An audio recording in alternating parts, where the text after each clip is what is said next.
રાજકોટની ફેમસ ગોરધનભાઈની લીલી ચટણી બનાવીશું ફ્રેન્ડ્સ. આ ચટણી દેશ વિદેશમાં ખૂબ પ્રખ્યાત થયેલી છે.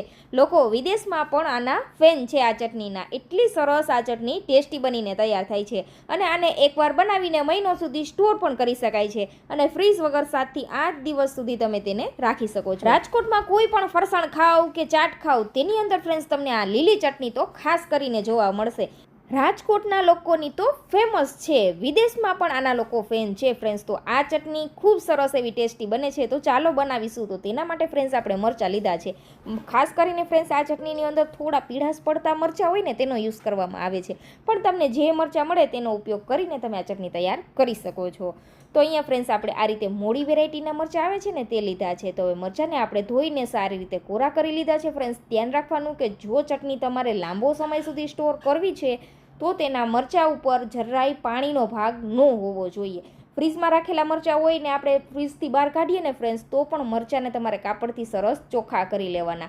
ઘણી વખત મરચાં ઉપર પણ થોડું એવું પાણીનો ભાગ આવી જાય જો આપણે ફ્રીજમાં રાખેલા હોય તો, તેને લીધે પણ ચટણી બગડવાની શક્યતા રહે છે. એટલે ધ્યાન રાખવાનું ફ્રેન્ડ્સ કે આપણે સારી રીતે મરચાંને કોરા કરીને જ લેવાના છે. પછી આ રીતે આપણે તેને ઝીણા સમારી લેશું. હવે જેટલા મરચાં લ્યો ને ફ્રેન્ડ્સ એટલા જ માપના તમારે લેવાના છે. સામે સિંગદાણા 2 થી 3 વસ્તુમાં જ આ ચટણી બનીને તૈયાર થઈ જાય છે ફ્રેન્ડ્સ. તો અહીંયા આપણે લીધા છે સિંગદાણા.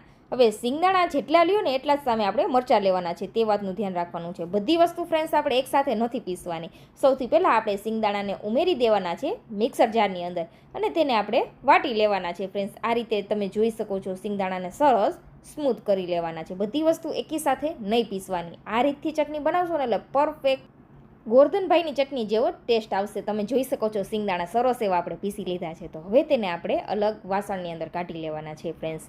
આ રીતે આપણે સિંગદાણાને એક બાઉલમાં કલેક્ટ કરી લેશું. હવે લઈ લેવાના છે ફ્રેન્ડ્સ આપણે જે મરચાં હતા ને તે. અહીંયા ફ્રેન્ડ્સ તમે જોઈ શકો છો સિંગદાણાને આ રીતે આપણે સરસ એવા પીસી લીધા છે. તમારે શેકીને ફોતરા હટાવવા હોય તો હટાવી શકો છો. હવે આપણે લઈ લેશું મરચાં. જેટલા સિંગદાણા છે એટલા જ મરચાં લેવાના છે.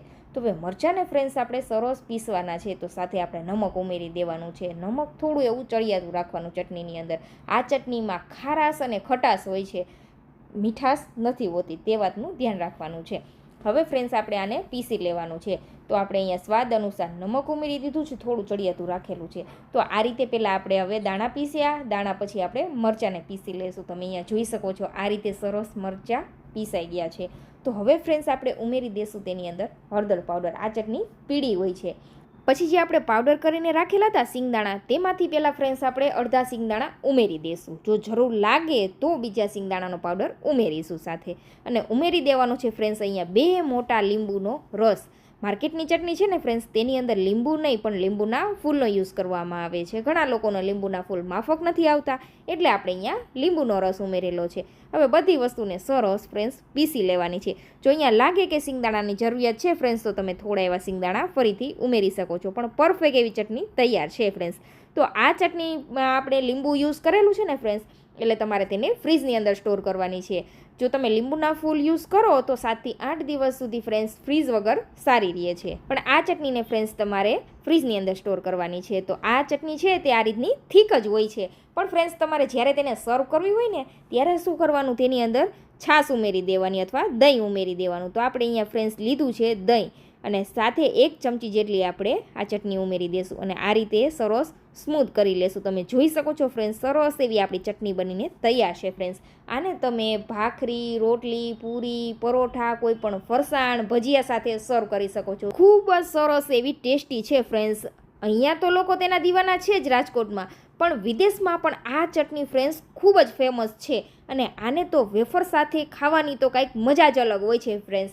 આ રીતે તમે બાલાજીની વેફર અને આ ચટણી ખાશો ને ફ્રેન્ડ્સ એટલે તમે તેના ફેન થઈ જશો. અને વ્રત ઉપવાસમાં પણ આ ચટણી ખાઈ શકાય છે. તો જરૂરથી ફ્રેન્ડ્સ એકવાર આ રીતે રાજકોટની ફેમસ લીલી ચટણી ઘરે ટ્રાય કરજો. ખૂબ જ સરસ ટેસ્ટી બને છે અને બની પણ ફટાફટ જાય છે. સાવ સરળ સિમ્પલ જ છે. તો જરૂરથી ટ્રાય કરજો અને ચેનલને સબસ્ક્રાઈબ કરી લેજો.